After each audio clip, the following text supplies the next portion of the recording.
ফেলু ভাই রে, সামনেই ভোট আসছে জানিস? ভোট আসছে তো আমার কি না, মানে আমি বলতে চাইছি সামনেই তো ভোট আসছে, তুই ভোটে দাঁড়ালি না কেন?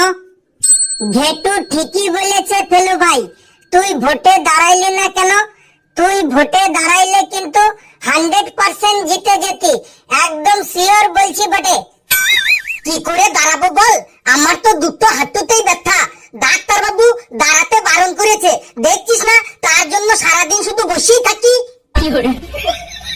ভোটের কথা যখন বললি তখন আমার একটা কথা মনে পড়ে গেল।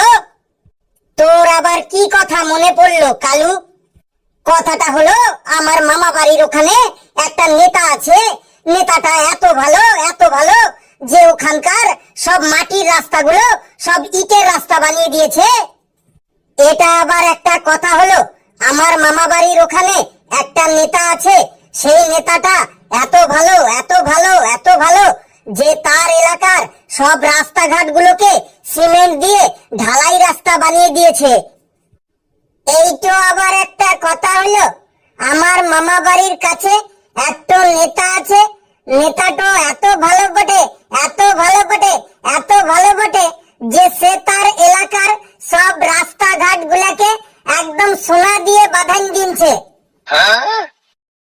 এইটা আবার একটা ব্যাপার হলো, এইগুলো তো সব এক একটা ছোট্টখাট্টো ব্যাপার।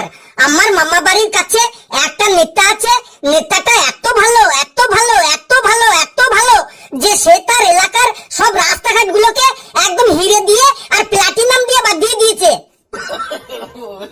এই যে শুরু হলো এদের বুকনিবাজি। বাবারে, হিরে আর প্লাটিনাম দিয়ে রাস্তা বাঁধিয়ে দিয়েছে, দারুণ ব্যাপার তো। ব্যাপারটা দারুণ কিনা জানি না, তবে যেইটা নিজের চোখে দেখেছি সেইটাই বললাম। তাহলে শোন, আমারও মাসি বাড়ির কাছে একটা নেতা আছে, সেই নেতাটা এত ভালো যে সে সবাইকে একটা করে দোতলা বাড়ি বানিয়ে দিয়েছে। আমারও মাসি বাড়ির কাছে আরেকটা নেতা আছে বটে, নেতাটা এত ভালো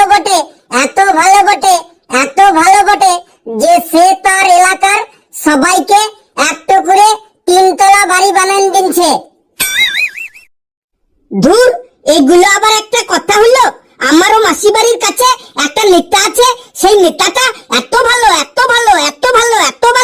যে সে সবাইকে একটা করে 5 তলা ফ্ল্যাট বাড়ি বানিয়ে দিয়েছে, সাথে ফুলের বাগান আছে, সুইমিং পুল আছে, আবার ব্যায়াম করার জন্য জিমও আছে।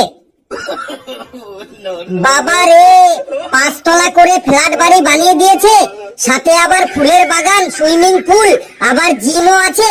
এটা একটু বেশি হয়ে গেল না ফেলু ভাই? বেশি কম বুঝি না, যেটা আমি নিজের চোখে দেখে এসেছি সেইটাই বললাম।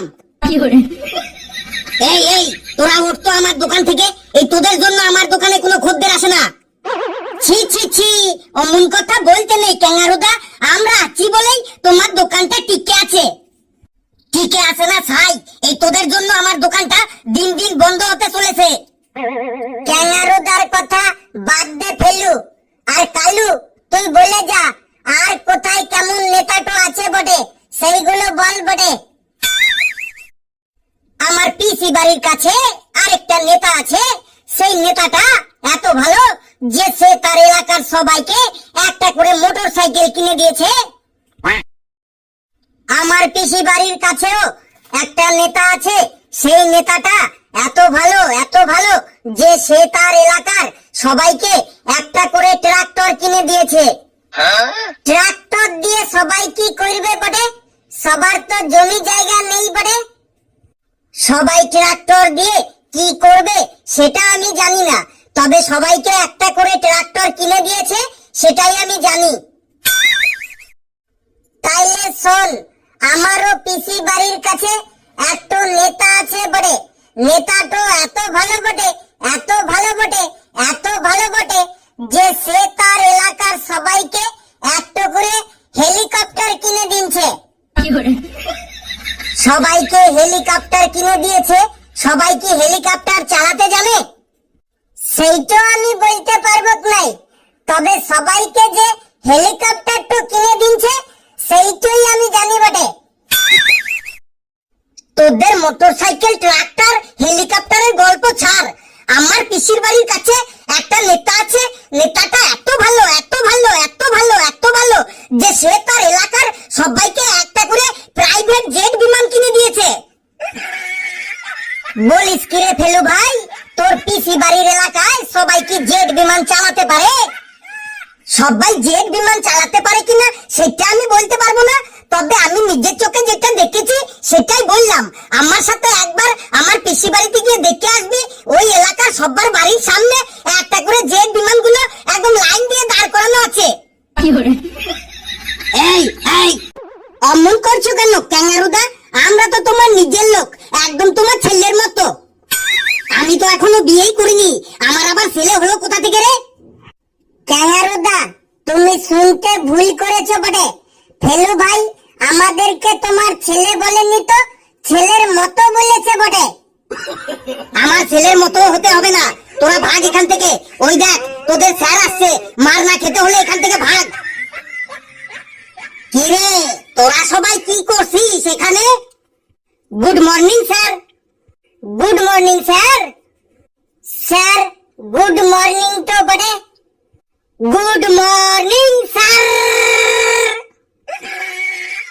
ঘেটু, এখন বেলা 12টা বাজে, 2 ঘন্টা আগেই গুড মর্নিং শেষ হয়ে গেছে। আমি তোদের যেটা জিজ্ঞেস করছি সেটা তো বললি না। তোরা এত বেলা পর্যন্ত কি করছিস সেখানে? স্যার আপনার জন্যই বসে আছি। কেন আমার জন্য বসে আছিস কেন? আমাদের খুব চা খাওয়ার ইচ্ছে হয়েছে স্যার।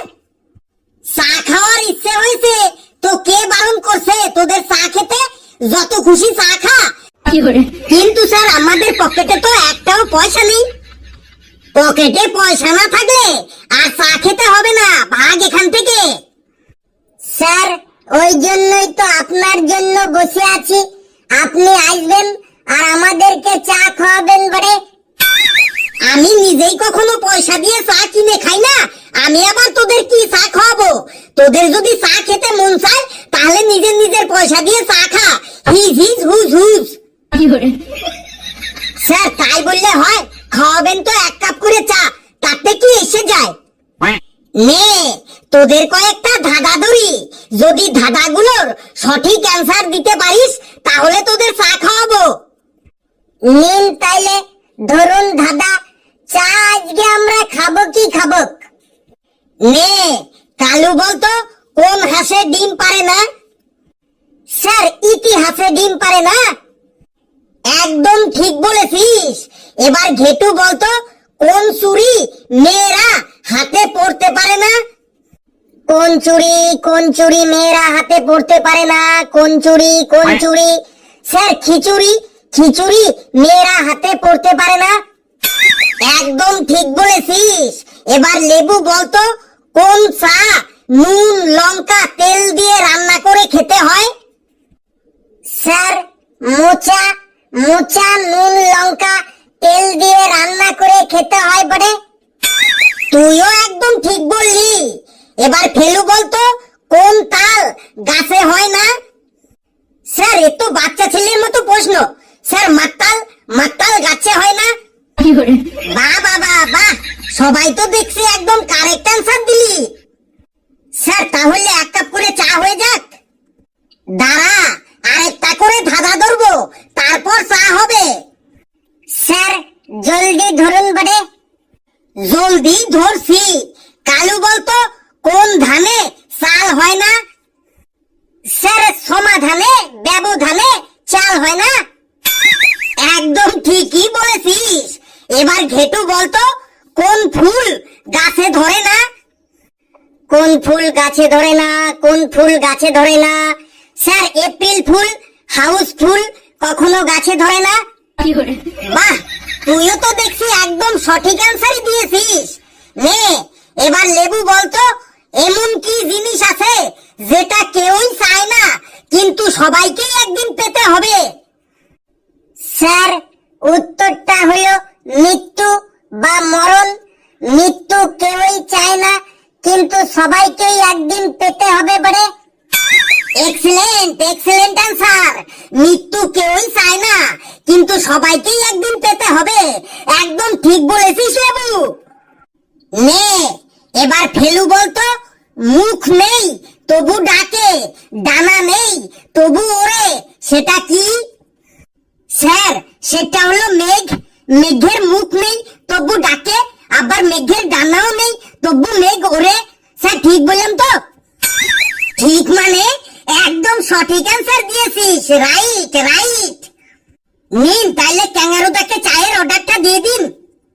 ক্যাঙ্গারুদাকে আর চায়ের অর্ডার দিতে হবে না, তোরা বছর পাঁচেক পরে আমার বাড়িতে একদিন আসিস, আমি ঠিক চা খাইয়ে দেবো তোদের।